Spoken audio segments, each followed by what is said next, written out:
금리가 앞으로 만약에 계속 내려간다. 앞으로 계속 내려간다라고 하면 사실은 상승 압박이 있죠. 그리고 앞으로 짧게 봐도 5, 6년 동안의 공급이 적은 것은 그냥 이거는 전망이 아니에요. 정해진 거예요. 3기 신도시도 의미 있는 공급은 지금 앞으로 좀 무난하게 돌아간다라고 쳐도 32년이에요. 공급 부족이 해소되기가 너무 어려워요. 상급지는 땅이 없고 중급지 이하는 그 사업성이 안 나오거든요. 너무 비용은 올라갔는데 집을 비싸게 팔 수도 없죠. 아직 회복장이 안 왔으니까. 네.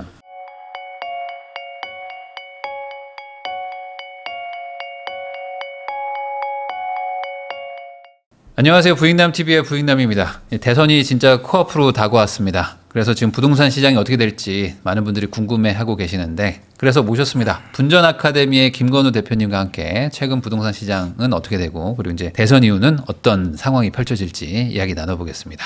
대표님 안녕하세요. 안녕하세요. 네, 저희가 지금 딱 모신 날로 14일 정도, 13일, 12일 정도 뒤면은 딱 2주 뒤에 대선입니다. 그래서 이제 지금 현재 대선 후보들 그 지지율을 보면은 어쨌든 2강이에요. 1강 1중 1약이라고 봐야 되나? 네. 그 정도일 수도 있겠네요. 그래서 지금 어쨌든 부동산 이 시장이라는 건 정책과 워낙 밀접하다 보니까 향후 이제 앞으로 5년 부동산 정책 어떻게 될지 걱정들이 많으신데 이걸 공약에서도 좀 볼 수 있지 않을까 싶거든요. 그렇죠. 지금 이재명 후보, 뭐 김문수 후보, 뭐 부동산 정책 뭐 간단히 정리해 주시면 좋을 것 같습니다. 그 일단 공약집을 좀 봤을 때 공약 내용들을 봤을 적에 제일 눈에 띄는 거는 사실은 별게 없는 게 제일 눈에 띄었어요. 별게 없다. 그러니까 예를 들면은 지난 대선 때는 부동산 관련 공약 혹은 사회적으로 부동산 관련한 이슈들이 굉장히 큰 화두였어요. 1번이었어요. 1번. 사실은 부동산 때문에 정권이 바뀌었다. 요 얘기가 많을 정도로 그게 큰 화두였는데 그래서 부동산 정책들이 굉장히 세부적으로 빡빡하게 나왔어요. 특히 그 민주당 당시에도 이재명 후보 같은 경우는 굉장히 뭔가 때려잡겠다는 그런 류의 정책들이 좀 많이 나왔는데 이번에는 아무래도 대선이 치러진 이유도 사실은 좀 평소와는 좀 다르고 그다음에 지금 좀 화두가 되는 것들이 뭐 집값이 오른다 이런 것보다는 경기가 침체되고 살기가 어렵다 뭐 이런 쪽이기 때문에 사실은 부동산 정책들이 되게 명확하게 나오지 않은 측면도 있고 그다음에 제가 그냥 이거는 추정인데 느끼기로는 민주당 쪽에서는 지금 명확하게 지금 1위를 달리고 있는데 트집 잡힐 굳이 뭐 규제 이런 공약들을 내세울 필요가 없지 않았을까라는 생각이 들어서 보면은 특별하지 않고 되게 뻔한 내용들 그 정책이 약간 구체적인 정책이 있는 것도 이거는 뭐 그냥 아이데이션 같은 그런 느낌입니다. 꼭 그걸 가지고 예를 들면 무슨 333 정책 이런 거 하면 그냥 뭔가 브랜딩 하려고 그냥 만든 거구나. 그래서 굉장히 특별하게 없었다. 요게 사실은 제일 크고 그래도 조금 분석을 좀 해보자면은 아무래도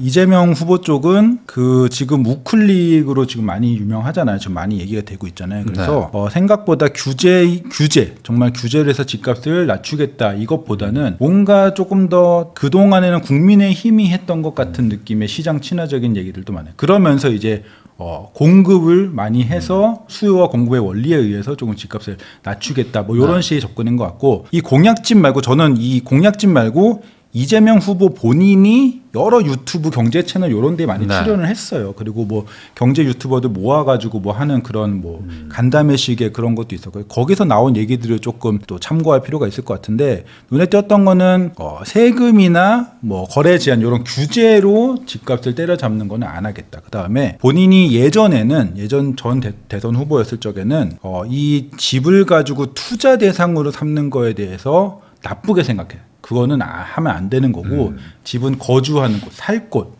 이렇게 생각했는데 본인 생각이 바뀌었다라고 표명을 했어요. 뭘 바뀌었냐면은 우리나라의 현재로서는 아직까지는 투자할 만한 마땅한 게 지금까지 역사적으로 별로 없었기 때문에 그 사람들이 요 부동산을 갖고 투자를 했던 거고 그 시장은 일단은 냅둬야겠다.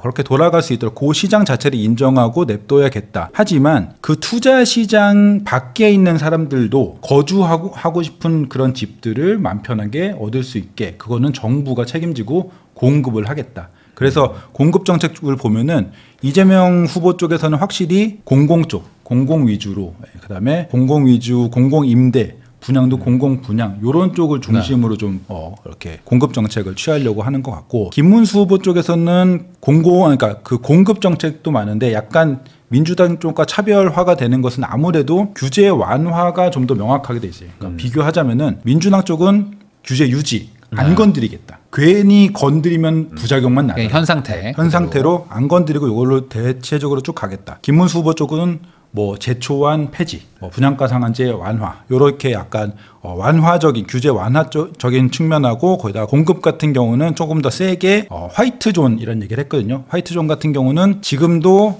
일부 지역에 지정할 수는 있어요. 근데 거의 안 하고 있는데 거기가 이제 뭐 용산 국제업무지구 같은데 네. 할 수도 있고 좀 아마 하겠다라고 오세훈 시장이 저렇게 발표를 했고, 그다음에 창동에 이제 차량기지 그거 개발하면서 뭐 바이오 혁신. 그래서 대체적으로 지금 화이트존이라고 하는 곳들은 업무지구나 상업지구를 막 용적률 1,500%, 막 완전 초고층 이렇게 하는 그런 완전 규제 프리존으로 만드는 거군요. 근데 어쨌든 김문수 후보 측에서는 지금 그거를 주택 사업에 도입을 하겠다라고 공약에는 담은 거죠. 얼마나 가능할지 모르겠죠. 뭐 용적률 1,500%짜리 집도 나오는 거죠. 그렇게 해서 서울의 뭐 그러니까 주요 핵심 지역에도 완전히 용적률 높은 것들을 많이 공급을 해서 공급을 많이 하겠다. 민간 쪽으로 많이 이렇게 하겠다라고 얘기를 하는 거고, 그다음에 재개발 재건축 같은 경우에는 그 지금 공약집에 나온 거에 더해서 아까 말씀드렸듯이 각 후보들이 얘기한 것들을 조금 더 참고할 필요가 있어요. 그래서 재개발 재건축을 둘 다 활성화하게, 요거는 거의 스탠스는 같아요. 근데 구체적이진 않아요. 뭐 어떻게 구체적으로 뭐 용적률 몇 %까지 하겠다, 뭐 재개발 재건축을 어떻게 활성화하겠다, 이런 건 없어요. 아무래도 지금 조기 대선이다 보니까 그런 걸 꼼꼼히 준비할 시간은 좀 없었던 것 같고, 그래서 어쨌든 간에 둘 다 그 용적률 이런 것들을 완화해서 재개발 재건축을 활성화하겠다, 요거까지는 좀 공통적인 것 같습니다. 그래서 의외로 생각보다 재개발 재건축 관련해서는 좀 유사한 방향성이 있는 거고, 그 외에 재개발 재건축 정비사업 외에 다른 공급에 있어서는 이재명 대표 측에서는 좀 그다음에 택지지구 개발, 뭐 4기 신도시 얘기도 공약집에는 없지만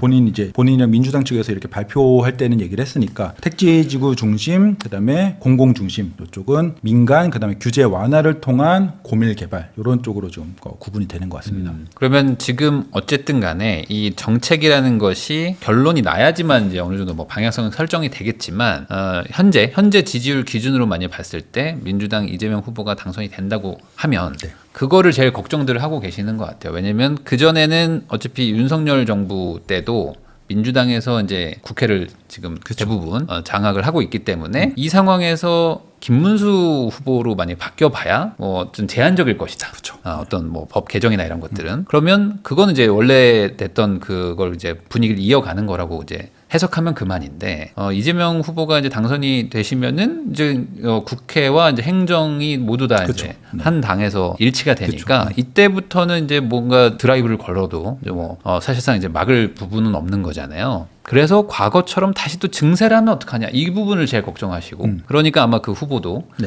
이재명 후보님도 증세는 안 한다, 그렇죠. 이런 식으로 이제 계속 지금 얘기를 하고 있는 것 같거든요. 이게 대선 이후에도 그 어떤 말한 게 이어질까요? 아니면 여기서 이제 좀 변수가 생길 수도 있을까요? 그래서 사실은 많은 분들도 그렇게 생각하고 계시는 측면이 있긴 한데, 기본적으로 이번 대선은 공약만 갖고, 특히 부동산 정책에 있어서 공약만 갖고 판단하는 데는 좀 한계가, 일단은 준비 과정도 좀 짧았던 것 같고, 공약 내용을 보면은 약간 있는 대로 말하면 약간 부실한 느낌도 좀 있어요. 그래서 고민이 좀 짧았구나라는 생각도 좀 들기도 하고, 그러면은 실제로 정부가 출범하면은 조금 달라질 수 있을까라는 생각들을 좀 고민들을 좀 해봐야 될 것 같고, 그런데 저는 이거는 이제 사람에 따라 다른데, 그러니까 대부분의 지금 특히 말씀하신 증세를 걱정하시는 분들은 아무래도 이재명 후보가 당선이 되면은 지금 공약들이나 본인의 발언들을 뒤로 하고 완전히 또 규제 강화, 그다음에 뭐 세금 증세 이런 것들로 드라이브를 걸 것이다라고 예상하는 부분들인데, 저는 사실은 그렇게 생각하지는 않아요. 그렇게 생각하지는 않는 게, 지금 어쨌든 그 문재인 정부 때 했던 것을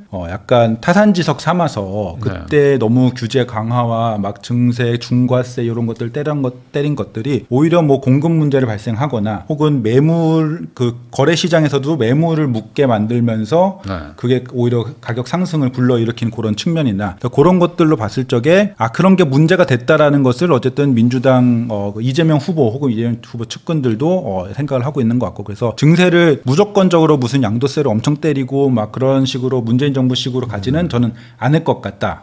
본인들의 발언도 그렇고 그다음에 뭐 여러 가지 민주당 내에서 나오는 지금 대선 준비하는 그런 과정들을 봐도 그렇고 그런 식으로는 생각하지 않는데 지금 제가 추정하는 거는 요거는 모르는 일이에요. 모르는 일인데 추정하는 거는 일단은 사실 양 후보 다 마찬가지인데 그러니까 정권이 새로 출범을 했을 적에는 지금 공약들이 딱히 별게 없듯이 그냥 지금 정도 수준에서 크게 변함이 없고 한 몇 달 정도는 그렇게 될 것 같아요. 지금 시장 상태도 굳이 규제를 막 때려야 하는 그런 시장까지는 좀 아니기 때문에 그래서 그런 식으로 잔잔하게 가다가 문제는 지금 서울 상급지 위주로 오지만 막 중급지, 막 중하급지, 그다음 상급지도 더 오르고 막 이런 정말 누가 봐도 대세 상승장이 딱 왔다. 이럴 적에 양당의 좀 대응이 다를 수는 있을 것 같아요. 그러면 아무래도 그럴 적에는 일단 기본적으로는 집값이 대세 상승이면 양당 어느 정권이든 간에 규제는 많이 할 건데 규제의 어떤 종류들이 좀 다를 것 같고 저는 일단은 민주당 쪽에서는 지금 공약하고 상관없이 평소에 얘기하던 어떤 논의하던 것들이나 아니면은 이재명 후보가 얘기했던 것들 뭐 이런 것들 종합해서 봤을 적에 비과세를 좀 줄일 수 있을 것 같다.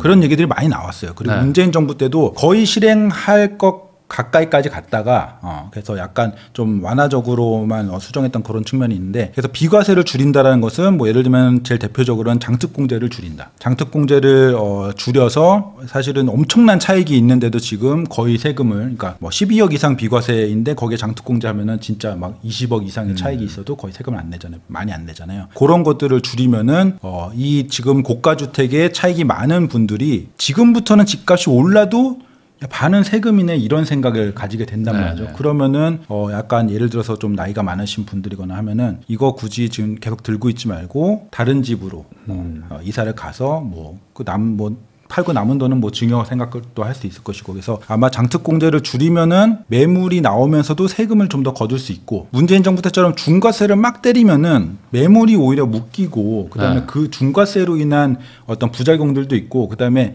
사람들의 국민들의 인식적으로 볼 때도 저기는 정권을 집권을 했더니 역시나 규제만 때리고 반시장적으로 가는구만 사회주의 정부야 이렇게 될 텐데 비과세를 줄인다 그것도 장특공제 요 구성을 잘 해가지고 상급지 일부 아파트들이 주로 해당되게 비과세를 줄인다라고 하는 거는 그렇게 이 소위 말하는 표심에 큰 영향이 안 갈 수 있거든요. 그리고 지금 명백히 상급지와 비상급지 서울에서도 그 양극화가 되게 심한 상황이기 때문에 전반적으로 그런 쪽으로 가지 않을까라는 생각이 들고 그리고 보유세를 건드릴 수도 있을 것 같은데 보유세 같은 경우는 어떻게 건드릴지 구체적으로는 지금 뭐 보유세를 건드려야 된다라는 얘기만 많이 나왔었고 민주당 내에서도 구체적으로 어떻게 해야 될지는 얘기가 나오지 않는데 1주택 고가주택을 건드리기에는 그냥 나는 옛날부터 일 열심히 해서 여기에 살았는데 집값이 그냥 올랐을 뿐인데 나는 당장 지금 은퇴해갖고 돈도 없는데 종부세를 1,000만 원, 2,000만 원 때리면 어떻게 되냐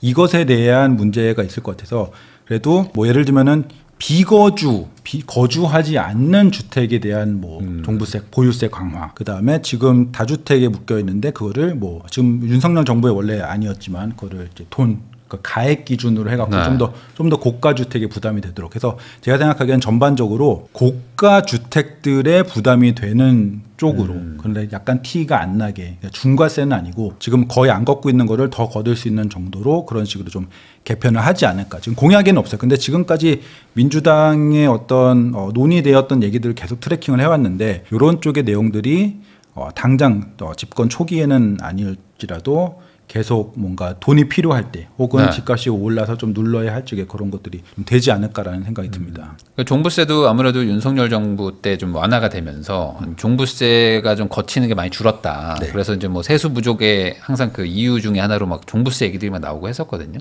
결국에 이제 세금을 또 약간 어디선가는 좀 걷어야 될 텐데 그게 너무 티나지 않게 아까 말씀하신 대로 비과세하는 거를 이제 정상과세를 하는 거니까 이거는 좀 뭐 중과는 아니지 않냐 이런 논리로 이제 접근할 것 같다. 그래서 그 민주연구원이라는 그 정책을 연구하는 민주당 내에 거기서 발표한 그것도 최근이 뭐 올해 초 이런데 이제 자료를 보면은 거기서 이제 보유세를 재원으로 해서 어떤 복지 정책, 주거 복지 정책에 투입을 하자. 이런 게 이제 연구 자료로 이렇게 나왔고 민주연구원이라는 것은 원래 계속 연구 자료를 내는 곳이니까 딱 그것만 가지고 요거 무조건 실행될 거라고 생각할 필요는 없지만 어쨌든 민주당에서의 어떤 방향 자체는 보유세를 재원으로 하자. 그리고 어떤 예시로 나오는 게 또 미국이 실효세율이 우리나라보다 이제 보유세가 높으니까 이제 보유세 쪽을 뭐 어떤 식으로 구성을 하든 간에 약간 특히 이제 비거주 쪽의 보유세는 좀 높일 가능성이 있고 말씀하신 대로 양도세 같은 경우 중과세를 하긴 부담이지만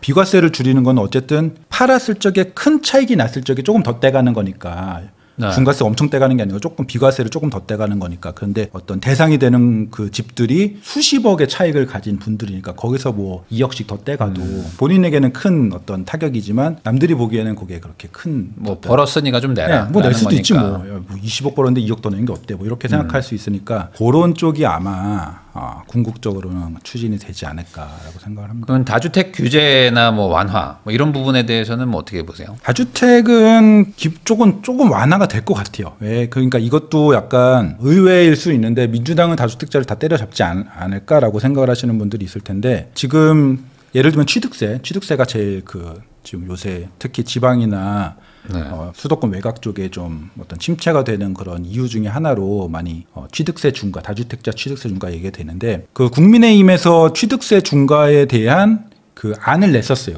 굉장히 최근에 탄핵 이후에 그걸 냈었는데 민주당에서 뭐라고 얘기했냐면은 구체적인 안을 가지고 오면은 논의해보자. 안 돼라고 하지 않았거든요. 그러니까 다주택자 취득세 완화도 논의해보자라고 약간은 열려 있었어요. 그리고 민주당 내에서도 얘기가 나오는 게 다주택자를 때려잡았더니 이게 똘똘이한 채로 몰렸다라는 그런 레슨스 런드가 그 안에도 있긴 있거든요. 그래서 다주택자의 지금 묶여있는 많은 정책들을 조금 오히려 저는 완화적으로 가지 않을까. 그리고 지금 뒤에도 설명 아마 나오겠지만 지방 경제 활성화 이게 굉장히 중요한 어떤 화두거든요. 지금 양당이 다 화두인데 그거와 관련해서도 다주택자를 지금 이렇게까지 쪼여갖고는 지방의 미분양 문제 이런 것들을 해결하는데 저는 도움이 되지 않을 거니까 물론 한시적이 될 수는 있겠죠. 뭐 언제까지만 완화한다 이렇게 시작을 할 수는 있겠는데 저는 다주택자 관련해서는 규제 강화보다는 완화 쪽으로 좀 민주당이 가더라도라고 생각을 합니다. 네.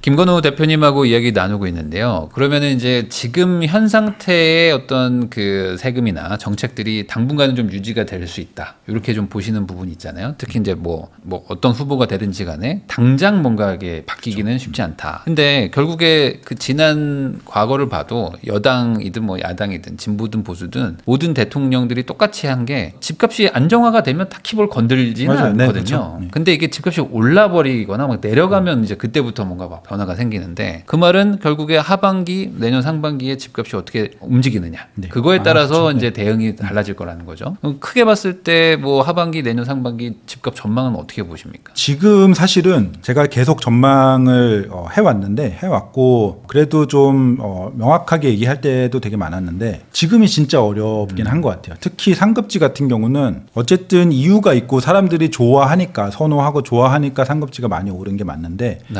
그렇다고 해도 정말 많이 올랐어요. 약간 다른 지역들과 비교했을 적에 약간 과도하게 혼자 튄 느낌이 좀 있긴 있거든요. 사실 제가 지난번에 부익남에 출연했을 적에가 토호제 해제하고 막 튀었을 적에 그때였거든요. 그때도 약간 부담스러운데 그때보다 좀 더 올랐어요. 좀 더 올랐고. 그래서 지금은 제가 생각하기에는 상급지를 사고자 하시는 분들은 전망보다는 좀 대응을 하셔야 될 것 같고 그런 측면에서 봤을 적에 지금 가격 정도에서는 살 수도 있어요. 실거주로 혹시라도 지금 샀다가 뭐 떨어질 수도 있지. 좀 어째 장기적으로 오를 테니까 이런 각오를 하고 살 수는 있는데 지금보다 만약에 지금 예를 들면 7월부터 스트레스 DSR 3단계가 하잖아요. 그러면은 5월, 6월에 좀 수요가 오히려 쏠릴 수도 있거든요. 7월에 실행하니까. 그래서 5월, 6월에 만약에 더 올랐어요.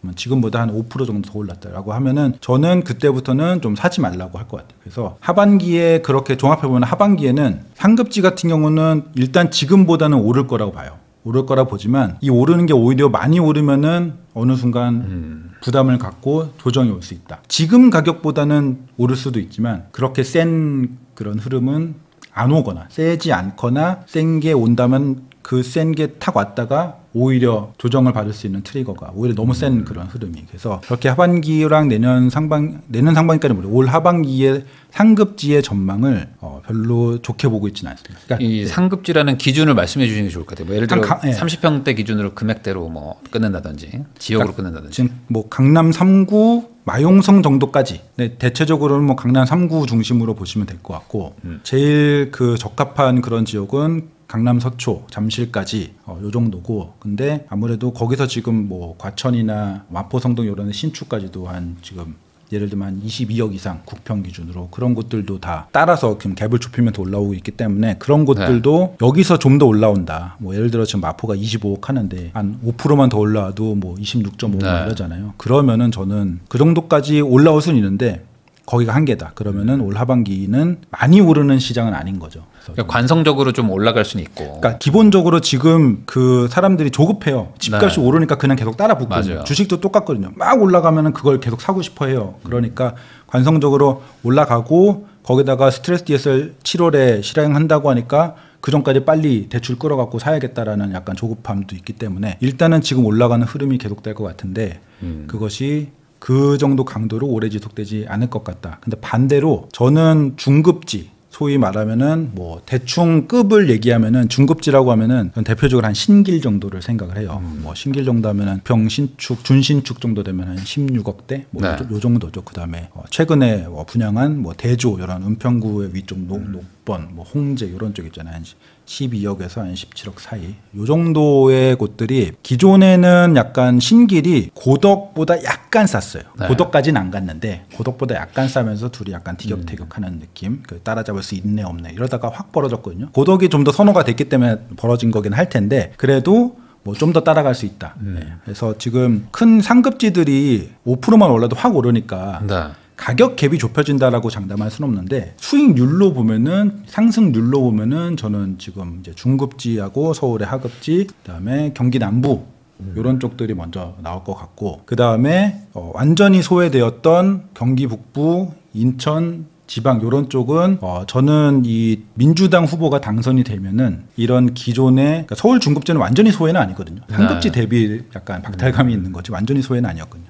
완전히 소외되었던 그런 곳들은 지금 약간씩 꿈틀꿈틀 이미 하고 있는데 민주당 후보가 당선이 되면은 이런 곳들의 이제 회복장, 이건 상승장이라고 말하기도 어려워요. 폭락한 후에 그렇죠. 회복을 잘 안 했으니까 빠지고 그냥 횡보하고 그렇죠. 있으니까. 회복장이 좀 올 수 있다. 하반기에는 저는 오히려 약간 투자적인 관점에서 봐도 다주택이라는 관점에서 봐도 예를 들어 내가 똘똘이 한 채를 갖고 있다라고 하면은 추가 한 채 정도를 할 수도 있겠다.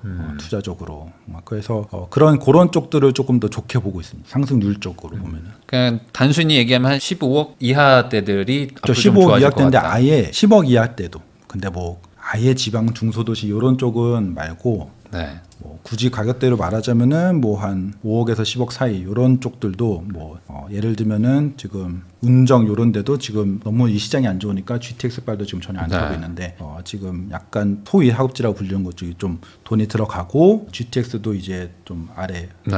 판교 쪽으로 좀 뚫리고 뭐 이러면은 뭐 그런 쪽들 아니면은 지금 한 10억 전후로 신축 기준 10억 조금 넘어가는 곳들이 뭐 영통 뭐 이런 것들 그다음에 조금 경기 남부 중에 조금 비싼 곳들이 수지, 광교 이런 것들이 사실은 제가 보기에는 실거주적으로나 기존에 그 지금 양극화가 많이 발생하기 전의 흐름들이 서울 못지않은 그런 괜찮은 흐름들이 있었는데 최근에 되게 소외를 받았거든요. 그런 것들이 조금 좀 수혜를 받으면서 이런 지금 시장의 상승의 수혜를 받으면서 올라올 수 있지 않을까. 뭐 동탄 그러니까 뭐 말 그대로 30억대 막 이런 초상급지라고 부르는 데들에 너무 좀 관심도가 높았기 때문에 그쵸. 상대적으로 좀 쏠림이 좀 심했던 거고. 그리고 규제가 만약에 나온다고 해도 여기 중심으로 나올 거고 그다음에 제가 민주당 후보 당선 시라고 가정을 했는데 그 이유는 약간 어쨌든 양극화 해소를 위한 정책들을 지금 공약에도 많이 나와 있고요. 네. 지방의 어떤 인프라들을 강화하겠다라고 해서 지방에 돈을 많이 투입을 하겠다라는 얘기도 많이 하고 있고 그다음에 무슨 뭐 메가시티 뭐 이런 정말 굵직굵직한 정책들이 이제 지자체랑 협업을 해서 많이 할 거기 때문에 그런 것들이 사실은 투자자들을 좀 자극하는 게 있거든요. 네. 그런 측면에서 뭐 지방 중에 상급 그리고 민주당이 아무래도 재정 정책을 많이 쓰겠다고 했어요. 핵심은 재정을 투입을 해서 경제 돈이 순환하게 만들겠다 요거거든요. 재정을 투입을 하겠다는 거예요. 간단하게 말하면은. 그리고 이거를 원래도 지금 그 추경을 좀 했어요. 최근에 하기로 했어요. 12조인가 13조인가 였던 것 같아요. 하기로 했어요. 근데 원래 민주당에서는 30조 얘기했었어요. 네. 30조 얘기했었고 민주당 일부에서는 50조 얘기했었어요. 그대로 갈 것 같아요. 이제 말씀하신 대로 행정부와 국회가 하나이기 때문에 50조 하겠다고 하면 하는 거예요. 그렇죠. 하는 거고 그리고 우리나라뿐이 아니고 전 세계 역사적으로 재정 정책을 해서 돈을 직접적으로 꽂으면은 그 꽂힌 데에 당연히 잘 이렇게 활용이 될 수도 있겠죠. 그런데 꽂았을 적에 그 돈들이 자산 시장으로 흘러가는 경우들이 뭐 거의 100이면 100이었죠. 그렇죠. 예. 네. 이거는 부정이니까 그걸 감수하고 그거를 감안하고도 경기가 너무 안 좋으니까 해야 된다고 판단하면 하는 건데 옳고 그름을 떠나서 재정을 그만큼 푼다고 하면은 아 지금 돈을 풀어서 자산 시장이 좀 뜨겠구나라는 우리는 전망을 할 수 있는 거죠. 네. 근데 그렇게 됐을 적에 엄청 오른 상급지 이런 쪽도 있지만 지금 돈이 안 돌아서 침체되어 있던 어떤 지방시장이나 수도권의 외곽 지역 이런 곳들이 조금 그 재정 정책의 수혜를 받을 수 있지 않을까. 그러니까 사실 30억짜리 아파트 하나를 살 돈이면은 10억짜리 아파트 3개를 사는 거고 그쵸. 3억짜리 아파트 10개가 살 수 있는 돈인데 이게 너무 한 채에 막 쏠리다 보니까 지금 본의 아니게 좀 격차가 많이 벌어졌는데 이번에 이제 하반기 뭐 내년 상반기는 그 격차가 어찌 보면 이제 위에 게 좀 살짝 내려올 수도 있고 아니면 밑에 게 올라갈 수도 있는 키 맞추기 장세가 일어날 줄어들어 봤자 너무 벌어진 게 조금 줄어드는 거지 예전으로 돌아가는 건 아니고 지금 어쨌든 엄청 많이 벌어져 있으니까. 네. 그래서 뭐 서울에 좀 그래도 괜찮은 동네라고 생각했던 분들 그런 동네에 거주하시는 분들이 지금 박탈감이 있잖아요. 그럼요. 우리 집도 많이 올랐지만 그쵸. 네. 뭐 압구정 이런 데막 너무 맞아요. 많이 올랐으니까 따라잡을 수도 없다 하는데 그게 계속 벌어질 수는 없다. 네. 이 얘기를 해주신 것 같아요. 재개발 재건축은 어쨌든 좀 양당 후보 뭐 누가 되든지 간에 뭐 이쪽은 좀 그 공약도 공급을 많이 하겠다고 했으니까 좀 바뀔 부분이 있을까요? 재개발 재건축 관련한 얘기들을 많이 물어보세요. 대선 후보와 관련해서. 근데 저는 그때마다 대답하는 거는 재개발 재건축은 대통령보다 그 지자체장이 더 중요하다. 그래서 지방선거도 얼마 안 남았거든요. 네. 26년 6월 딱 1년 후면은 이제 지방선거 하는데 그래서 서울 같은 경우는 오세훈 시장이 워낙 재개발 재건축에 손을 많이 댔어요. 어떻게 보면 좋은 쪽으로는 용적률 완화나 이런 사업성 완화를 많이 풀어주려고 했던 그래서 지금 근데 그 이후로 추진을 많이 하진 않았는데 많이 줄여주려고 했고 뭐 속도도 결과적으로 신통계획이 얼마나 빨랐는지는 모르겠지만 의도상으로는 빨리 하고자 했고 그 다음에 대신에 사업성을 많이 줄게 근데 서울시로 많이 내놔 요 정책이었잖아요. 그래서 재개발 정책이 굉장히 손을 많이 댄 시장이었고 이 시장이 바뀐다면 만약에 오세훈 시장이 만약에 바뀐다면은 대통령이 누가 되든 그 효과가 훨씬 클 것 같아요. 그래서 저는 재개발 재건축의 어떤 변화는 대선만 가지고는 지금 알 수 없을 것 같고 네.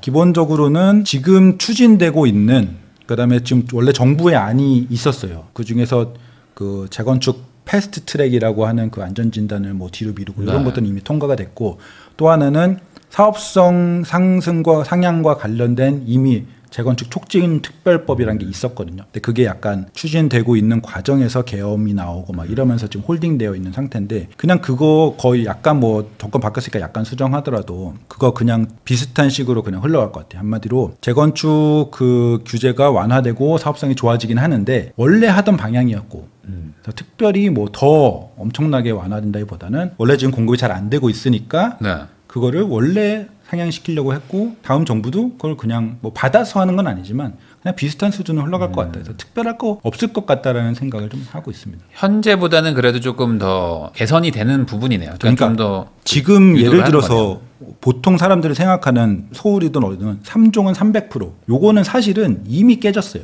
이미 지난 정부든 뭐 국회든 뭐 여러 가지 그 요건들을 붙이면서 300% 이상 지금 재개발 재건축들도 역세권이면 360% 물론 30%는 임대를 짓지만 네. 360%로 짓고 그 다음에 좀 높으면은 그 서울시 같은 경우는 무슨 현황 용적률을 인정해줘서 뭐 약간 복잡한 체계이긴 한데 그래서 임대주택을 좀 적게 짓고 뭐 사업성 보정 개수 뭐 이런 거 되게 복잡한 요소들을 많이 적용을 해가지고 사업성을 이미 되게 향상을 시켜줬어요. 그러니까 지금도 한 3년 전, 2년 전과 비교했을 적에 사업성을 많이 향상을 시켜준 상황이고 여기서 지금 현 정부, 아직 바뀌지 않은 현재 정부가 한 번 더 상향시켜주기로 그것도 약간 3년 한도로 일시적으로 한 번 더 상향시켜주려고 했던 걸 추진하고 있어요. 그래서 이거는 정권이 안 바뀌어도 원래 사업성이 더 좋아지는 방향으로 추진됐었고 네. 정권이 바뀌어도 세부 내용은 몰라도 뭐 비슷하게 추진이 될 거다. 그래서 지금보다는 확실히 사업성이 좋아지지만 이건 원래 하던 방향이었다. 그러면 결국에 재건축 초과이익 환수제, 이 제초안이 항상 그 발목을 네. 마지막에 잡을 텐데 이 부분에 대해서도 좀 개선의 여지가 있을까? 이미 한번 개정을 한번 했잖아요. 저는 개정을 해서 뭐 안 바뀔 것 같아요. 안 바뀔 것 같고 누가 집권하든 이건 국회 몫이기 때문에 안 바뀔 것 같고요. 그런데 생각보다 한 번 완화된 게 사람들이 약간 네. 착각하고 있는데 한 번 완화된 게 꽤 많이 완화됐어요. 사람들이 이거 잘 약간 착각하고 계신 게 그 완전 우리가 소위 말하는 상급지 강남 3구 혹은 뭐 마포급 네. 그 정도 아니면은 대초안 거의 안 내신다고 봐도 무방해요. 지금 뭐 추진해갖고는 대충 거의 안 낸다고 생각하셔도 되고 그런데 이제 상급지 같은 경우는 많이 내겠죠. 근데 이거는 아까 말씀드렸듯이 상급지 많이 낸다고 해서 야 이거 너무 많이 내는 거 아니야라고 줄이진 않을 것 같아요. 그냥 뭐 걔네들은 많이 내는 거지 뭐 이렇게 예, 생각할 것 같고 그래서 제초안은 바뀌지 않을 것 같다. 그리고 제초안을 그나마 덜 내는 게 아이러니하게도 분양가 상한제가 걸려 있거든요. 그래서 사실은 상급지 재건축은 지금 뱉어내는 게 네. 엄청나게 커요. 제초안뿐이 아니고 제초안도 그럼요. 분양가 상한제로 내가 벌 수 있는 거 한참 30-40% 못 벌고 그렇게 로또 분양을 사회에 공헌하고 그거 남았는데 요것도 뜯기는 거거든요. 그래서 지금 굉장히 억울한 상황이지만 분양가 상한제 제초안 다 안 건드릴 것 같다. 그런 생각이고 둘 중에 하나를 택한다고 하면은 오히려 분양가 상한제를 완화할 것 같아요. 그건 이제 약간 지난 정부 때도 그렇고 계속 아무리 이거를 해도 그냥 로또 분양 가점 많이 쌓았다고 혹은 추첨으로 우연히 당첨되었다고 수십억씩 주는 게 네. 제가 생각하기에는 아마 내년에 단군 일의 최대 분양이 나오잖아요. 최대 이게 그 반포 1, 2, 4주에 네. 그게 지금 3-40억 정도 로또로 추정이 되거든요. 그때 약간 사회적으로 이게 말이 돼라는 게 좀 나올 것 같아요. 그러고 나면은 분양가를 조금 올리고 대신에 분양가를 좀 올려도 그거를 수익을 재건축 단지들이 받잖아요. 뭐 좀 제초안으로 가져가거든요. 그래서 제초안 두고 분상제는 조금 안 할 수도 있다. 요렇게 생각합니다. 아무래도 분양가 상한제라는 개념이 뭐 물가가 좀 안정되고 그러면 뭐 어떻게 좀 적용이라도 되겠지만 지금은 뭐 그런 것들도 좀 네. 어렵고 그것 때문에 아예 시작도 못하는 곳들도 많으니 약간 사업성을 조금 보정을 좀 해주겠다 이렇게 좀 봐야겠네요. 그렇죠. 네.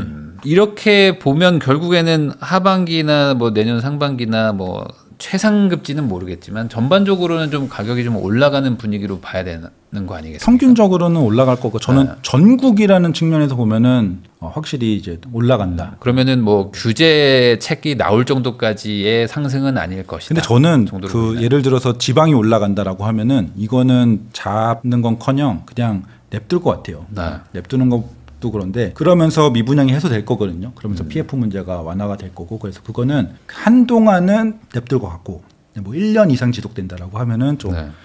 문제시 될 것 같은데 한동안은 좀 계속될 것 같고 예전에 그 이명박 정부 때 2008년에 금융위기 터지고 규제를 싹 완화했는데 서울이랑 같이 집값이 그 규제 완화로 인해서 너무 뜨니까 수도권만 규제를 딱 묶었어요. DTI를 묶었더니 지방만 막 쭉쭉쭉 상승했을 때가 있거든요. 네. 그때도 지방이 진짜 완전 폭등했거든요.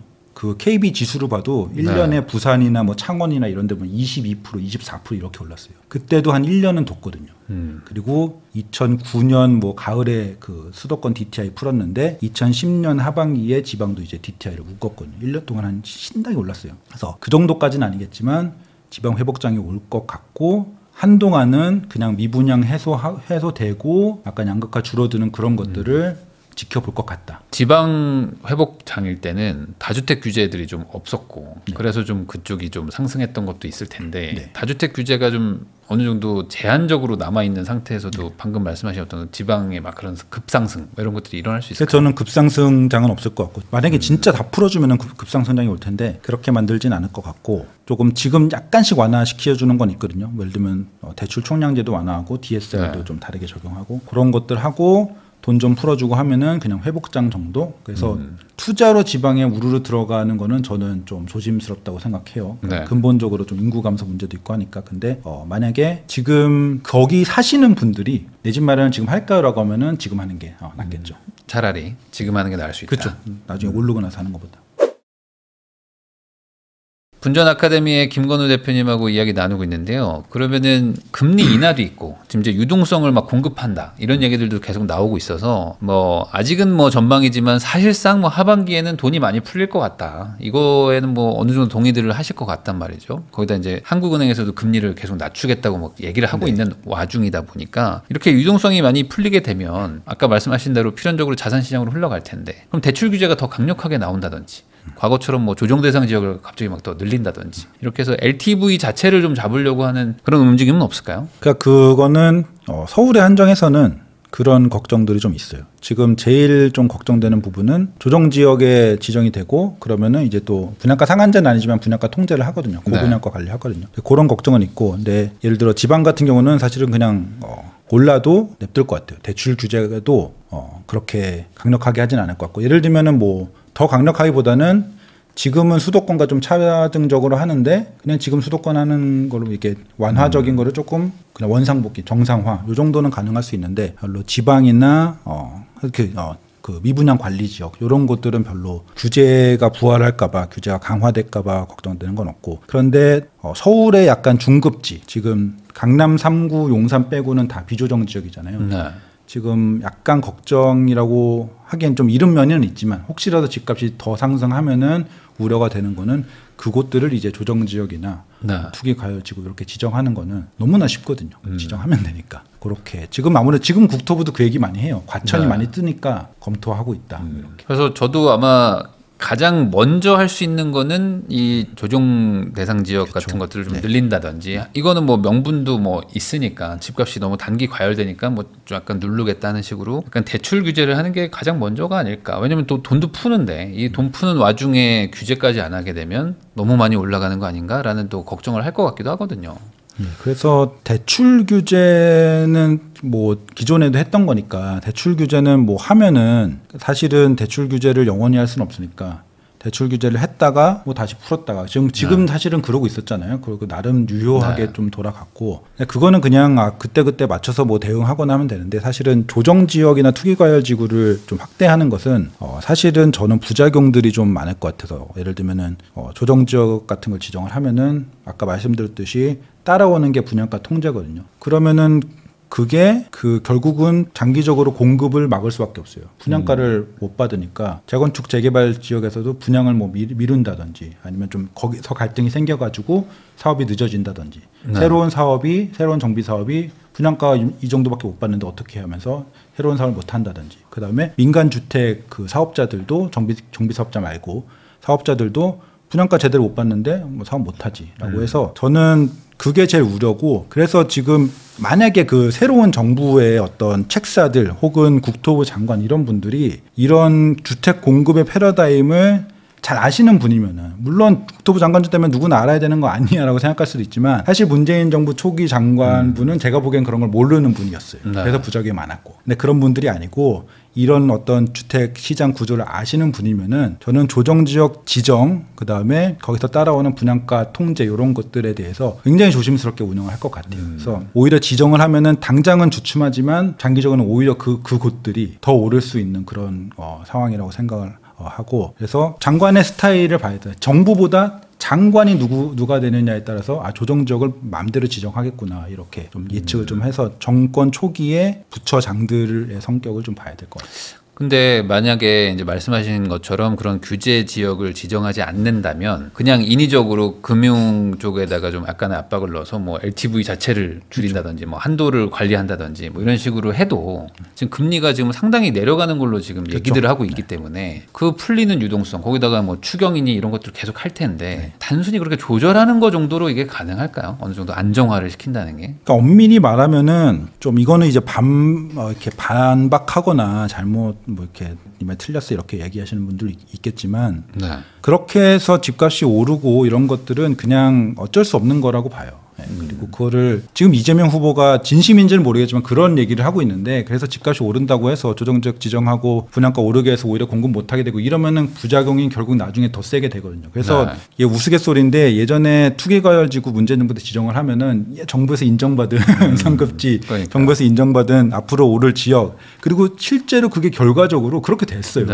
투기 과열 지구들이 더 많이 오르고 조정 지역들 그만 더 오르고 비조정 지역들 별로 안 오르고 이렇게 됐거든요. 그렇기 때문에 자연스럽게 냅두는 게 결국 장기적으로 봤을 적에는 더 나은 거고 그 돈이 투입돼서 거기에 흘러 들어가서 오르는 거는 자연스럽게 오르는 거고 만약에 그게 과도하면은 시장이 조정을 해요.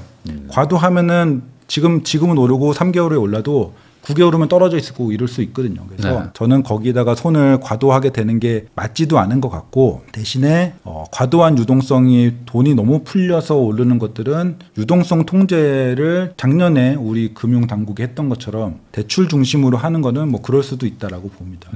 그러면은 결국에 그 일시적으로 뭐 상승하거나 이런 것들에 대해서 좀 인내심을 가져야 된다. 이렇게 좀 정리를 할 수 있는데 네, 쉽진 않지만 네. 대부분의 정권은 네. 그 인내심을 가지기 전에 이제 여론이나 이런 것들 때문에 내비 두기가 참 쉽지는 않았었는데 그 전 월세도 어쨌든 유동성에 지금 영향을 받는 거 아니겠습니까? 그렇죠. 그러면 전월세 쪽도 지금 가격 상승 요인이 압박을 많이 받는다고 봐야 될까요? 전월세 쪽은 딴 거보다 이제 금리가 앞으로 만약에 계속 내려간다. 그리고 전월세 금리에 대해서 굳이 뭐 가산금리 이런 거를 막 붙이라고 금융당국에서 압박을 안 하고 앞으로 계속 내려간다라고 하면 사실은 상승 압박이 있죠. 그리고 올 하반기까지는 이제 서울 쪽에는 올 하반기까지는 그래도 공급이 꽤 있어요. 뭐 연말에 뭐 잠실에 5천 세대 막 이렇게 있고 지금 네. 이제 곧 메이플자이라고 반포에도 하고 있고 해서 나름의 공급이 이렇게 있는데 26년부터는 공급이 없잖아요. 내년 상반기까지 전망을 보면은 내년 상반기에 올 하반기보다 내년 상반기에 전월세 상승에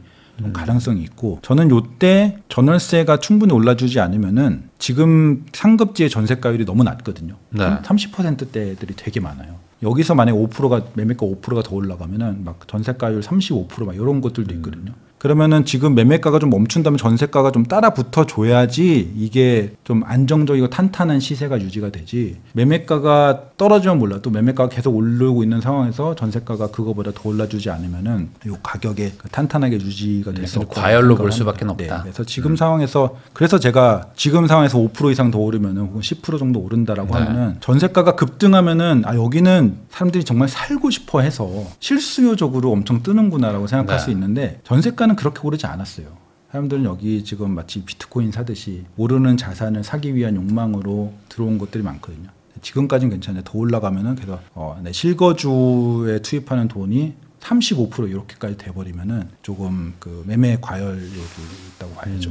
사실 전세가율이 무한정 내려갈 수는 없잖아요. 맞죠, 그럼요. 결국에 이것도 사용 가치이기 때문에 전세가가 올라가 줘야 어찌 보면 그게 시장이 제대로 잘 평가하고 있다라고 보는 건데 지금은 계속 전세가율이 내려가고 있는 맞아요. 상급지 거니까. 같은 경우는 그렇고 그러면 어찌 보면 약간 단기 과열로 추정할 수도 있는 요인들이 지금 생기는 거죠. 그러면 지금 전월세 쪽이 만약에 올라간다고 하면 이 부분은 진짜 정부가 규제하거나 이런 거 쉽지 않잖아요. 쉽지 않죠. 이쪽은. 근데 유동성은 계속 공급이 될 수밖에 없고 그러면 뭐 전세 자금 대출을 줄인다든지 뭐 보증을 계속 강화한다든지 이런 것들은 정말 정치권에서 하기 쉽지 않은 일들인데 이게 안 되면 전월세 쪽은 공급이 없는 상황에서 뭐 잡을 방법이 있나요? 사실은 저는 뭐 집값 대비해서도 아니고 우리나라 전월세 값이 비싸다고 생각하진 않거든요. 뭐 이거는 통계적으로 봐도 그렇고 네. 다른 나라랑 비교해도 그렇고 그렇게 전월세 가격이 비싸지 않다고 생각해서 지금 뭐 엄청나게 그 옛날에 임대차 3법 딱 시작하고 그것도 정책의 부작용이었는데 임대차 3법 시작하고 너무너무 급등했거든요. 이제 그 정도의 문제가 아니고 지금 예를 들면 물가 상승률 뭐 1년에 2.몇 %인데 한 5% 정도 1년에 5% 정도 오른다. 그보다는 한 2배 정도 오른다라고 하는 거는 지금 그냥 그 공급이 부족한 상황에서 자연스러운 현상이라고 보고 그거는 공급이 부족하기 때문에 어쩔 수 없는 거고 이거는 장기적인 플랜으로 봐야지 또 전월세 규제하겠다고 때려잡고 이러는 옳지도 않고 해봤자 뭐 먹히지도 않고 그래서 별로 그거에 대한 어떤 규제적인 어떤 걱정은 별로 되지는 않아요. 그러니까 왜 제가 이 얘기를 하냐면 결국에 전세 금액도 시장의 유동성을 또 공급하는 그렇죠. 부분이기 네. 때문에 이 주담대만 잡아가지고는 또 한계가 있잖아요. 근데 이쪽 또 전세 시장의 금리가 내려가기 시작하면 지금 월세로 많이 쏠렸다고 하지만 다시 또 약간 전세로 또 갈 거고 그러면 이쪽을 규제를 하려고 하는 마음이 좀 들지 않을까 이 정부가 쉽진 않겠지만 그 DSR 막 넣겠다 이런 얘기도 있었잖아요. 그렇죠. 예, DSR 넣겠다. 근데 저도 그것도 계산을 해봤거든요. 미미하긴 하지만 뭐 그렇게 시장에 큰 영향을 주지 않아요. 근데 약간 굳이 규제를 뭐 이렇게 전세자금 대출 규제를 준다고 하면은 지금 뭐 많은 사람들이 이제 점점 월세로 전환이 될 거다라고 얘기하는데 그 속도가 조금 가속화될 수는 있죠. 그러면 이제 매매 시장에 들어간 유동성이 좀 줄어드는 역할을 할 수는 있지만 저는 뭐 크리티컬하진 않다라고 봅니다. 않다라고 보고 이 전세 시장을 전세 자금 대출 같은 거를 좀 통제를 해갖고 월세를 좀 더 임대차 시장의 월세를 활성화하는 거는 이렇게 얼핏 보면 매매 시장에 들어간 유동성을 줄이니까 좋은 정책이라 볼 수도 있는데 이렇게 얘기하면 좀 이상하지만 해보면은 큰일 났다 싶어요. 그러니까 무슨 말이냐면은 월세가 비싸지는 건 정말 더 힘들어요. 네. 지금 전세를 사는 거는 전세자금 대출 이자가 낮고 전세자금 대출 일으켜갖고 전세를 사는 거는 월 주거비가 낮아요. 네. 꽤 낮게 할 수 있어요. 지금도 월세와 비교하면은 전세를 사는 게 월 주거비가 훨씬 낮아요. 근데 이거를 자꾸 전세는 못 들어가게 하고 월세는 수요가 일로 전환되면서 월세가 계속 올라갈 거거든요. 그러면은 굉장히 임차인들 입장에서 괴로운 상황들이 벌어질 수밖에 없거든요. 그래서 이거를 이 방향으로 정부가 굳이 돌리는 일을 할지도 모르겠고 해서도 안 된다고 생각을 합니다. 그러면은 뭐 그쪽은 좀 제한적으로 그냥 약간 뭐 감내하고 간다. 그렇죠. 근데 어쨌든 그 무주택자분들이나 네. 집값 오르는 거에 분노하시는 분들이 자꾸 전세자금 대출을 막아야 한다고 얘기를 하니까 전세를 없애야 된다는 얘기도 많이 하시거든요. 전세자금 대출을 줄이는 방향을 할 수는 있는데 굉장히 약하게 할 거예요. 뭐 예를 들면은 뭐 보증을 지금 보증 약간 건드리고 그것도 굉장히 단계적으로 약간 건드리고 DSR에 포함시키고 이런 것들을 하는데 그런 것들은 시장에 크리티컬하게 영향을 주지 않을 거예요. 그러면은 아까 26년에도 공급이 없다고 하셨는데 네. 지금 아마 전세를 들어갈지 말지 고민하시는 분들은 지금 들어가면 최소 27년까지는 사는 거고 더 하면 그렇죠. 29년까지 사는 건데 그 27년, 28년 이때도 공급이 많이 없지 않습니까? 계속 없어요. 그러면 지금 이 상태로 가면 전세는 해가 갈수록 계속 좀 약간 상승폭이 막 더 커지고 약간 이런 거를 지금 봐야 되는 거죠. 올라간다고 봐야죠. 그러면은 이런 상황에서 전세를 선택하는 게 좋은 선택은 또 아닐 수도 있겠네요. 그렇죠. 근데 뭐 각자 판단하겠죠. 뭐 지금 사실은 뭐 각자의 가치관이나 각자의 자산 운영에 따라 다르겠죠. 어쨌든 갱신권도 있고 하니까 전세 살면서 나의 자금을 뭐 다른 특히 뭐 지금 금융시장 띄운다고 하니까 나는 그걸 믿겠어라고 할 수도 있겠죠. 근데 예를 들어서 언젠가는 나는 내 집 마련할 거야라고 생각하면은 말씀하신 대로 공급이 지금 앞으로 한동안 적어도 5년은 적거든요. 네. 전국적으로 다 적거든요. 그러니까 약간 연도별로 차이는 있지만 그런 상황에서 전세를 사는 것보다는 사실은 그냥 내 집 마련을 하는 게 상급지는 부담이 되는 거는 저도 인정해요. 부담되고 지금 가격이 싸라고 하면 안 싸요. 안 싸고 떨어질 수도 있다고 봐요. 근데 막 그만큼 오르지 않은 서울 중급지랑 그 이하만 봐도 저는 지금 뭐 내 집 마련 하는 게 전월세 사는 것보다는 낫다라고 봅니다. 뭐 안 되면 뭐 2년 보유하고 팔든지 뭐 4년 보유하고 팔면 어쨌든 이제 공급 부족 기간에 내가 팔아도 되는 거니까. 그렇죠. 그리고 지금 공급 부족이 해소되기가 너무 어려워요. 상급지는 땅이 없고 중급지 이하는 그 사업성이 안 나오거든요. 너무 비용은 올라갔는데 집을 비싸게 팔 수도 없죠. 아직 회복장이 안 왔으니까. 아까 말씀드린 대로 제가 예상한 대로 지방이나 서울 수도권 외곽 지역에 집값이 회복장이 와서 주택 사업을 하면 조금 비싸게 팔 수 있는 때가 오면은 그때부터 주택 사업을 시작이에요. 착공이 아니고 주택 사업 계획이 시작이에요. 그러면은 이때부터 시작해서 빨리빨리 된다라고 하면은 공급이 좀 확실하게 재개되는 거는 그렇게 생각해도 한 32년 막 이렇거든요. 대충 계산할 때. 그러면은 3, 4년이 아니고 6, 7년간은 뭐 절벽까지는 아니지만 상당히 적은 공급이 유지가 되겠죠. 3기 신도시 입주하고 그러면 좀 유의미하게 좀 괜찮아질까? 안정화가? 3기 신도시를 그래서 막 이렇게 따져봐요. 계속 그 3기 신도시 공급이 쏟아진다라고 23년도 24년도에 자꾸 잘못된 그 정보를 가지고 집값 하락론을 펼치신 분들이 있는데 그거 계속 토지 입찰이나 이런 공고 같은 거랑 낙찰 뭐 이런 것들 사전 분양 이런 것들을 하거든요.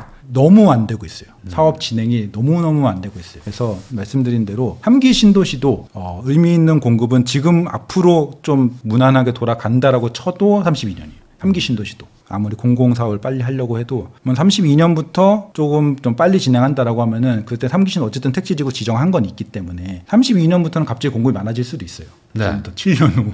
그래서 앞으로 짧게 봐도 5, 6년 동안의 공급이 적은 것은 그냥 이거는 전망이 아니에요. 정해진 거예요. 이 안에서 그러면 반대로 집값이 하락할 만한 요소가 있다면은 뭐가 있는 건가요? 뭐 외부 변수인가요? 뭐 경제 위기급의 어떤 무슨 이벤트? 그쵸. 외부 변수로 인해서 혹시라도 그럴 것 같진 않은데 뭐 금리가 올라가면 그게 타격이 제일 클 것 같고 근데 금리도 경기가 안 좋기 때문에 네. 금리가 올라갈 가능성은 별로 없고 기본적으로 상급지 기준으로 그러니까 하락 지금 2022년 같은 22년 하반기에 막 30% 떨어진 네. 저는 그런 하락장이 오기에는 지금 말씀하신 요소들을 했을 적에 별로 거기에 들어맞는 요소들이 없어요. 그래서 그런 거 말고 그냥 예를 들면 2018년 하반기에서 2019년 상반기에도 그 많이 떨어진 것은 한 15% 은마나 엘스 이런 데 네. 15% 정도 13% 정도 떨어지고 서울 평균적으로는 뭐 한 7, 8% 정도 조정되는 그런 시기는 뭐 언제든지 올 수도 있는데 그거는 외부 충격이 아니라 그냥 단순히 막 오르다가 너무 집값이 비싼 거예요. 그러니까 자연적인 시장의 흐름으로 막 보다 보니까 여기는 반포를 집을 사면은 70억이고 전세는 23억이야. 네. 이러면은 그냥 전세 살자. 이런 수요들이 이제 전월세로 들어가면은 일시적으로 매매가가 10%는 언제든 제가 이게 꼭 말씀드리고 싶은 게 집값 10%는 언제든지 떨어져요. 쉽게 떨어집니다. 쉽게. 하락장이 아니고 잠깐 조정되고 10%는 훅 하면 떨어지거든요. 그 정도 조정장은 뭐 굉장히 금리가 오르거나 뭐 경기 침체가 오거나 뭐 그런 게 없어도 언제든 떨어질 수 있고 언제 무슨 일이 생길지 몰라요. 미국 주식 갑자기 트럼프가 이상한 짓 해서 25% 떨어질지 몰랐잖아요. 아무도. 그러니까 그런 어떤 충격이 있으면 또 한 15% 떨어질 수도 있고. 하지만 진짜 극단적인 장기적인 상황이 오지 않나. 주식처럼 주식은 뭔가 이슈가 탁 터지면은 내일 팍팍 떨어지잖아요. 다 팔아버리고 뭐 이게 그쵸. 거래가 쉬우니까. 집은 그렇지 않아요. 집은 뭔가 이슈가 탁 터져도 한 달 후에 좀 해결되고 이러면은 떨어지질 않고 떨어도 회복하는 게 아니고 떨어지지조차 않거든요. 그래서 집은 지금 기준으로 봤을 적에는 향후 몇 년간 20% 30% 떨어질 장은 사실은 예상하기 쉽지 않고 대신에 10% 엄청 많이 오른 것들이 뭐 12% 13% 요 정도 떨어지는 장은 굉장히 특별한 케이스가 없어도 그냥 정부가 규제 좀 하고 대출 좀 묶고 집값이 너무 올라서 부담이 되고 요 정도만 조합이 되어도 언제든지 떨어질 수는 있어요. 결국에 추격 매수만 좀 조심하라. 그쵸. 지금은 네. 그렇게만 이해해도 뭐 크게 문제는 없을 것 같습니다.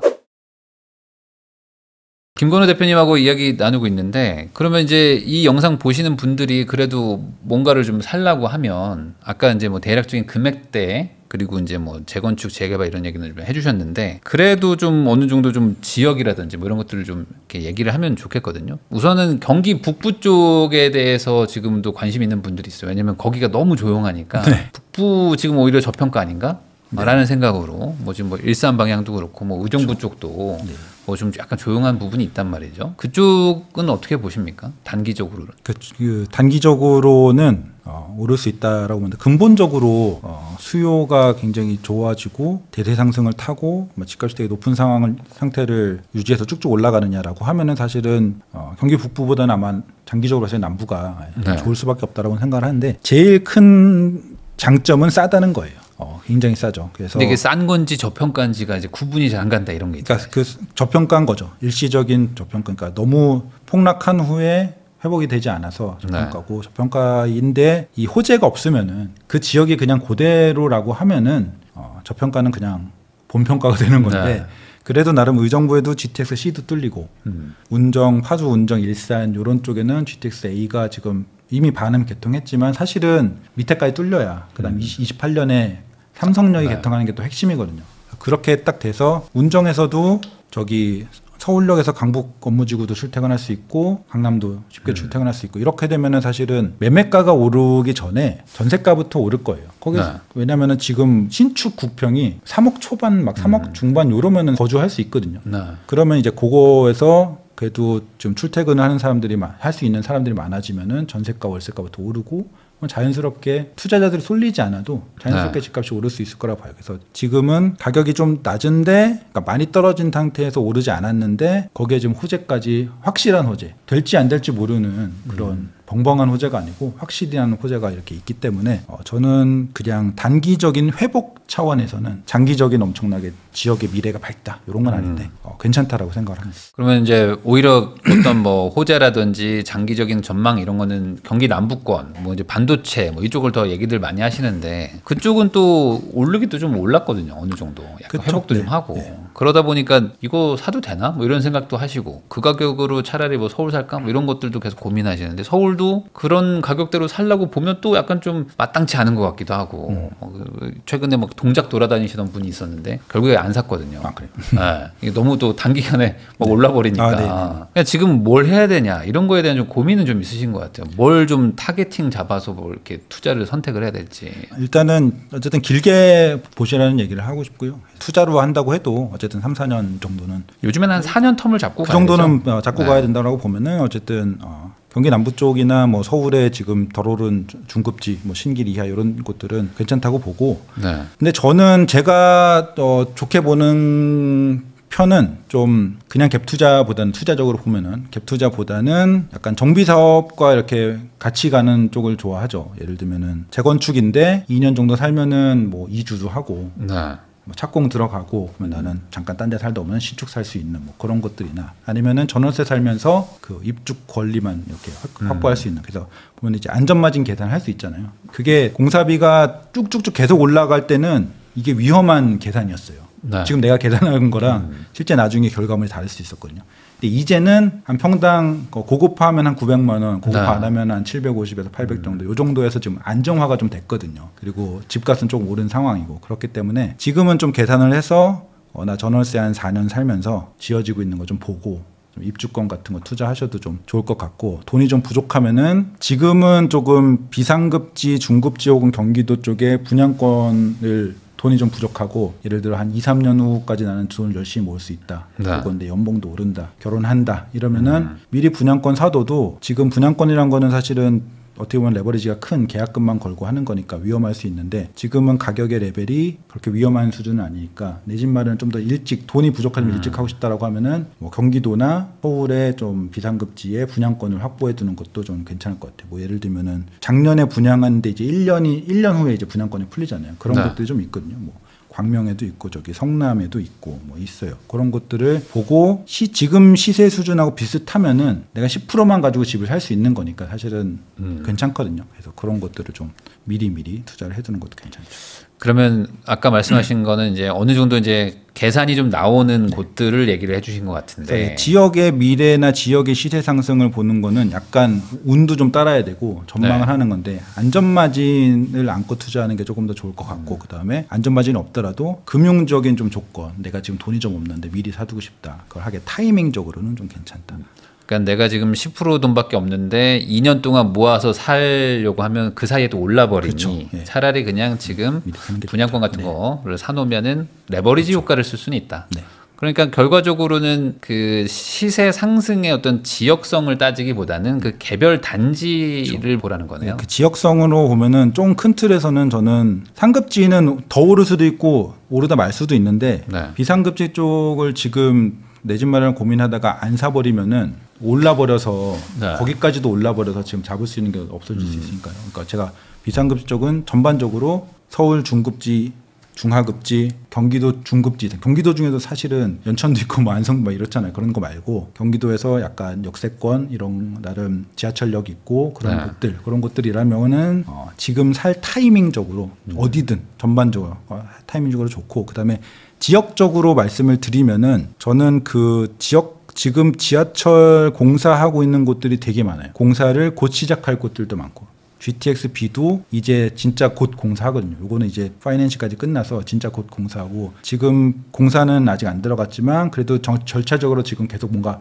완화를 해줘서 올해 안에 C도 착공을 할 것 같아요. 그러면 C의 노선들이 있잖아요. 거기에 해당되는 곳들이 호재가 반영이 안 됐어요. 가격이. 근데 지어지면 무조건 호재 반영. GTX는 무조건 반영이거든요. 이게 자꾸 그 운정이랑 일산 집값 안 오른 거 보고 GTX 소용없다라고 하시는데 결국에는 언젠가는 어쨌든 반영이 되거든요. 신분당선도 다 그랬어요. 그럼요. 처음에는 안 되지만 시장이 뜰 적에 그게 같이 시너지를 내는 거예요. 시장이 안 뜰 적에는 무슨 GTX 뭐가 와도 뭐 F가 와도 안 되는 건데 그게 시장이 반영이 안 됐다가 시장에 온기가 돌면 얘가 더 많이 호재까지 먹고 같이 오르는 거거든요. 그래서 GTX 뭐 BC 여러 가지 노선들이 뭐 월판선 뭐 이런 것들 있잖아요. 그런 것들이 호재가 있는 곳들이라고 해서 무조건 들어가면 안 되는데 시세 상승 반영이 안 됐으니까 호재는 있는데 시세 상승 반영이 안 됐으니까 그런 것들을 두고 예를 들어 제가 4년 본다고 했잖아요.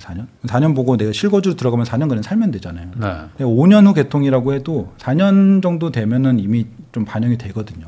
내가 사는 동안에 개통까지 하면 당연히 좋은 거고 내년 개통 이 정도면 돼도 집값 상승이 있으니까 말씀드린 비상급지 중에 호재에 안고 있는 곳들 그러면서 집값 별로 안 오른 곳들 이런 거 사시면 사실은 거주하다 보면 집값이 계속 오르는 자연스럽게 오르는 그런 현상을 맞이할 수 있지 않을까. 요즘에 그 초기 재건축이라고 뭐 할 만한 곳들, 뭐 사업 시행인가 뭐 낮거나 아니면 뭐 그 전이거나 뭐 이런 곳들 중에는 강남은 어차피 될 거니까 막 올라가고 있는 곳들도 있는데 뭐 예를 들어 뭐 노원이라든지 뭐 금액대가 높지 않은 재건축들 이런 것들은 이거 어차피 안 된다 해서 여기도 또 지금 회복이 잘 안 되고 있는 곳들도 좀 많잖아요. 이거는 어떻게 봐야 되나요? 이 뭔가 재건축을 할 것 같긴 한데 언제 될지 막막한 되긴 될까? 저는 근본적으로 이게 되게 그 급지별로 되게 다 나눠 생각해야 되는데 일단 상급지는 오히려 저는 상급지에 지금 재건축 집값이 너무 뜨는 거에 대해서 뭐 가치적으로는 충분히 가능한 건데 이분들이 지금 재건축 사업을 너무 얕보고 있구나라고 하면서 제가 우스갯소리로 제가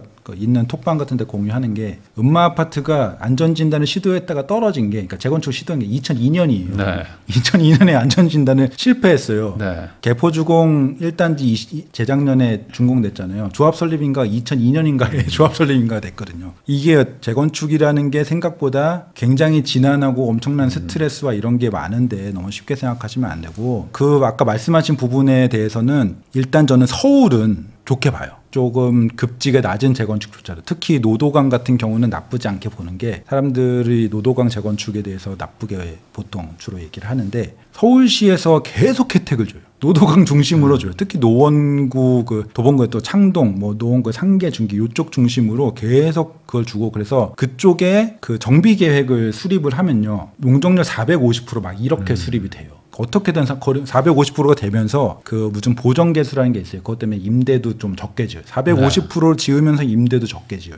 아니 아예 그냥 찍어줬어요. 그 지역은 그냥 다 혜택을 줬어요. 그래서 무슨 예시로 무슨 서울시에서 재개발 재건축을 활성화하겠습니다라고 하면서 그 자료에 예시로 그냥 노원구 상계주공 무슨 아파트 이렇게 아예 찍어주잖아요. 그래서 그러면서도 사실은 생각보다 그곳에 신축이 지어졌을 적에 생각보다 집값이 비쌀 거예요. 이것도 사람들이 좀 노원구가 뭐 12억을 해 뭐 이렇게 생각할 수도 있는데 예를 들면은 노원역에서 조금 떨어진 꽤 떨어진 한화 포레나가 있어요. 거기에 한 12억 몇천 뭐 이렇게 하거든요. 근데 거기가 노원구에서 좋은 입지가 아니에요. 노도강 상계주공 이런 데서 좋은 입지가 아니에요. 노원역 거기 더블역세권에 좀 더 큰 대단지면은 그러면 15억 가까이 할 수 있다라는 거. 얘가 12억 몇천이니까 거기에 대장 아파트 15억 할 수도 있고 그리고 GTX 창동에 뚫리잖아요. 그럼 창동 주변에 뭐 예를 들면 19단지 이런 데는 GTX까지 뚫리면은 15억이 또 아니겠죠. 16억, 17억 하겠죠. 그리고 뭐 중계주공의 그 은행 사거리 거기는 지금 96년식이 막 12억, 13억 하고 있어요. 사람들이 생각보다 훨씬 거기가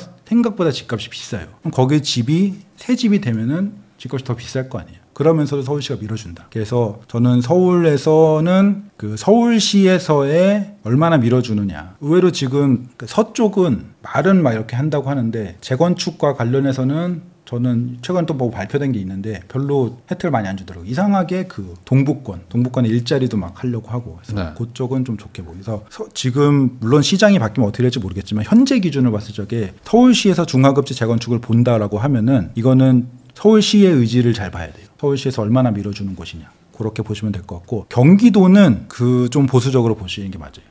경기도는 지금 서울시처럼 뭔가 혜택이나 사업성 완화를 그렇게 적극적으로 주지 않거든요. 그러면 이제 정부 공통의 사업이라는 건데 기껏해야 지금 무슨 노후주택 그 1기 신도시 특별법 같은 거 그런 거 반영해서 나름 그 추진하고 있는 그런 곳들 그 중에서도 좀 빨리 달리는 분당은 약간 삐거덕대는 것 같은데 그 중에서 좀 빨리 단지는 그런 단지들 그런 것들은 괜찮은데 그냥 자체적으로 뭐 3종은 300% 이렇게 추진을 하면은 지금 예를 들어 재건축 후의 시세가 현재 물가 기준으로 10억이 안 되는 입지면은 할 수는 있는데 돈이 많이 들겠죠. 돈이 많이 들어서 막 주민들끼리 싸우기도 하고 보통 그렇게 되면은 좀 늦어지기도 하고 해서 경기도나 뭐 인천 이런 쪽은 재건축 관련해서는 조금 보수적으로 보는 게 낫다. 좀 여유 있게 보시면은 여기 재건축에서 10억 안 될 것 같다라고 하면은 뭐 안 본다든지 물론 뭐 8, 9억 해도 할 수는 있는데 그래도 보수적으로 한 10억 기준으로 본다든지 아니면은 그나마 이 1기 신도시 요 재건축을 해서 분당 요 약간 삐그덕대는 곳들 말고 나름 잘 진행되고 있는 것 같은 곳들 그런 곳들은 이제 예를 들어 부천이다 이러면은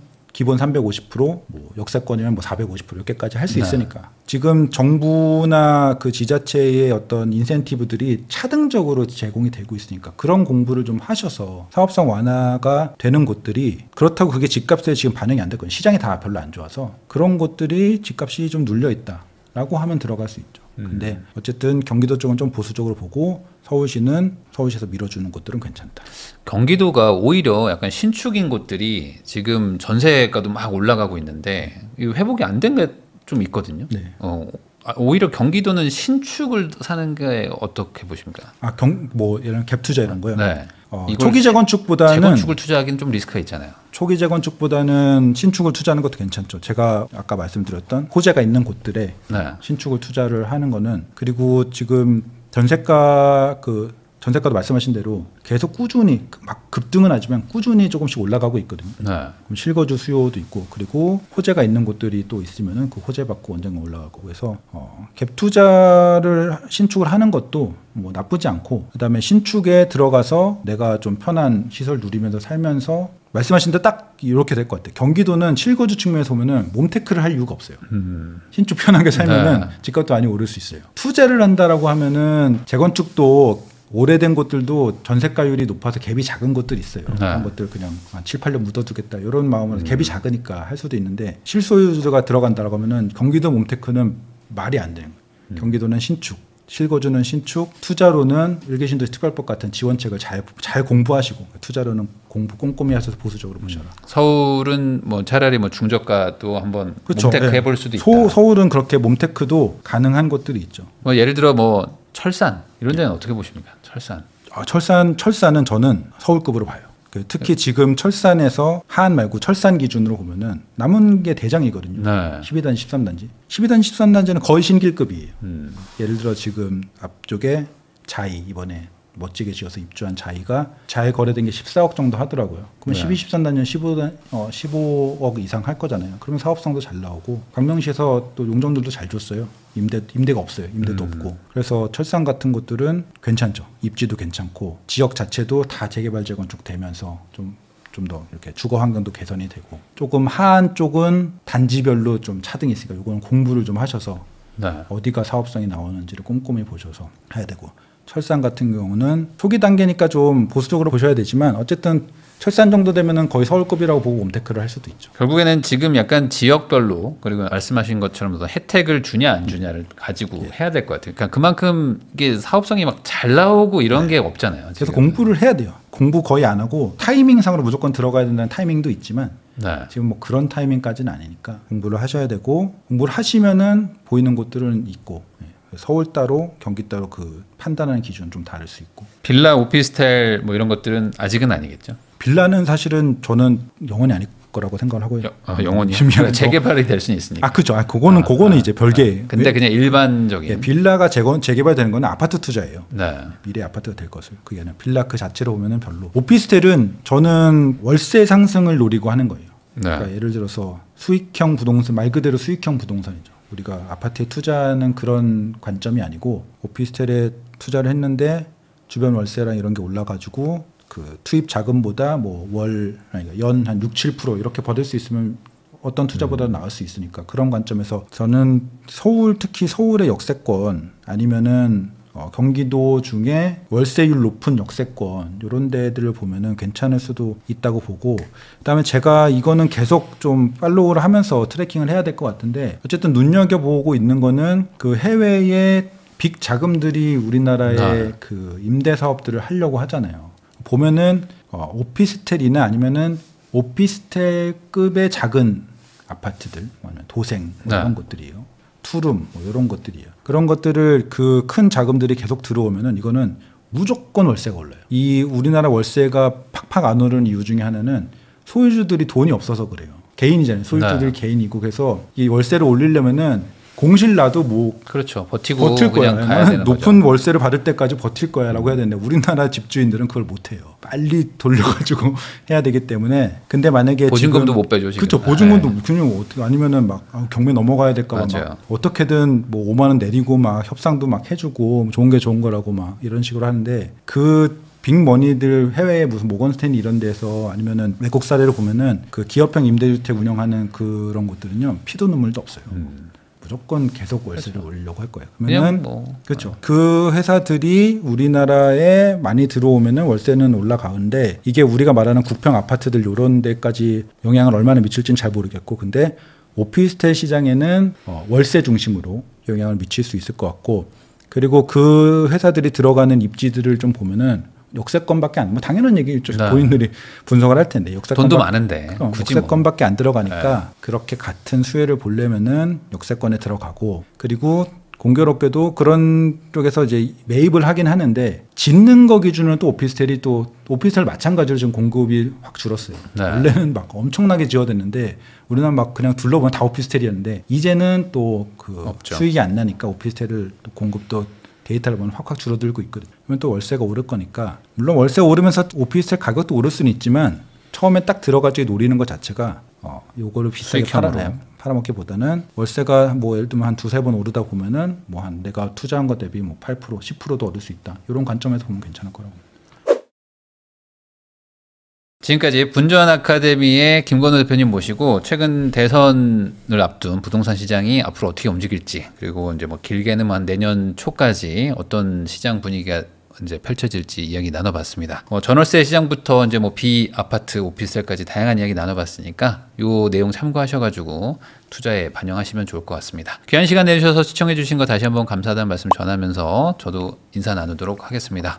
오늘 나와주셔서 감사드립니다. 네, 감사합니다.